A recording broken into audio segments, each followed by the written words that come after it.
LivingEmunah, Book 2, by Rabbi David Asher, Part 2, Break Free from the Change.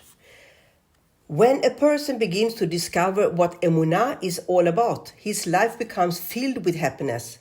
The Maale Adomim 1 writes that the Torah is filled with precious diamonds and pearls of wisdom that are far more precious than any material asset. But Emunah is its prized possession. It's in a league of its own. The Maale Adomim adds that Hashem himself has given us this priceless gift of Emunah. It's the first of the 10 commandments. I am Hashem, your God. And because our souls heard this commandment directly from Hashem, we have Emunah within us. All we need to do is reveal it. The day this happens is the day we are liberated from the shackles of life without Emunah, by which so many of us are bound. We become freed from the perspective that views that word as controlled by nature rather than by Hashem. Imagine a prisoner who is bound in chains, kicking and turning, trying to free himself. He doesn't realize that the key to unlock the chains is sitting right in front of him. This is a situation of so many people who don't realize that Emunah is the key to a happy life, and it's easily accessible. The Sefer Hamidot in page 46 comments that Emunah brings a person peace of mind. Sometimes we look for something new, such as a new job or a new home, and after searching high and low, we finally realize that we already have everything we have been seeking. The only difference is that now we see it in a new light.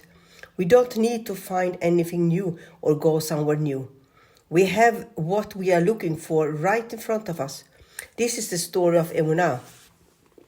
We spend our lives running around trying to get an edge, trying to make connections, and during that time it is possible that we were put down, slighted, or rejected. When that happens, we begin to feel lonely and abandoned. If a person has Emunah, he understands that this is all rage. He knows the one in charge, and he is the one who both hits and heals, who makes people poor and makes people wealthy, who takes life and gives life. He realizes that there is no sense of focusing on the puppets, on the cast, when he can go straight to the director. He realizes that the director doesn't only know him, he loves him more than anything and can't wait for him to come forward with his requests. Imagine a person who grew up without a father and finds himself struggling through life. His friend, meanwhile, has a father who is a billionaire and who gives his son anything he ever needs.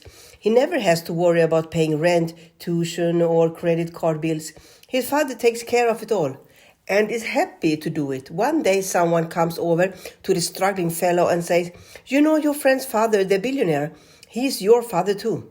You were lost shortly after your birth, and ever since he's been looking for you. He loves you and yearns to have a relationship with you.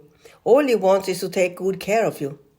This fellow would experience a great sense of relief, knowing that he has someone to take care for him. We all have such a father. In fact, our father is so much greater than any billionaire. He has everything we can ever want, and he yearns to be close to us. Once a king was passing by with his procession, flanked by officers dressed in their finest formal attire. Suddenly a simple young peasant approached one of the officers and said, "I am also a servant of the king, and I want to be one of his officers." "You can't just come here and decide you want to be an officer," the officer said, pushing the peasant back. I'm not just any servant," the young man said. "I am the king's son. I'm part of his household, so let me in." David HaMelech states in Tehillim 116 and 16, "I am your servant, son of your maidservant," he tells Hashem. "I'm not just any servant, I'm part of your household, part of your family, I'm your son." And then he adds, "You have released my bones." That realization released him from his chains. When we know we are connected to and loved by the one who controls everything, we are freed from the chains of worry and are able to truly enjoy life.